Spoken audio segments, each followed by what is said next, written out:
চারদিকে ঈদের আমেজ। সাধ্যের মধ্যে পোশাক, গয়না ও আনুষঙ্গিক সামগ্রী কিনতে রাজধানীর গাউসিয়া, চাঁদনী চক ও নিউ মার্কেটে ভিড় জমাচ্ছেন ক্রেতারা। চলুন জেনে নেওয়া যাক দরদাম। শাড়ি। গরমের কারণে সুতি, তাঁত, হাফ সিল্ক ও মসলিন শাড়ির চাহিদা বেশি।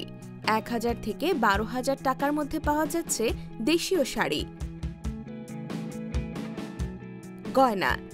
গাউসিয়া ও চাঁদনী চকের গয়নার দোকানে জার্মান সিলভার, ভারতীয় গয়না ও আয়না সুতার গয়নার আধিক্য। কানের দুল, গলার মালা ও চুড়ির দাম ১০০ থেকে ৬০০ টাকা। জুতা ও ব্যাগ। নিউ মার্কেট ও গাউসিয়ায় দেশি বিদেশি জুতা মিলছে ৩০০ থেকে ২,০০০ টাকায়। ইন্ডিয়ান নাগরা ৩০০ থেকে ৪০০ টাকা, কেটস ১ থেকে ২,০০০ টাকা, ব্র্যান্ডেড ব্যাগ ১২০০ থেকে ৩,৫০০ টাকা। দর্জি দোকান। সিল্ক বা জর্জেট থ্রি পিস বানাতে লাগবে ৭০০ টাকা, সুতি থ্রি পিস ৪০০ থেকে ৫০০ টাকা, ব্লাউজ ৩০০ থেকে ৮০০ টাকায় বানানো যাচ্ছে। সঠিক বাজার ও দরদাম জেনে নিলে সাধ্যের মধ্যেই জমে উঠবে ঈদের কেনাকাটা।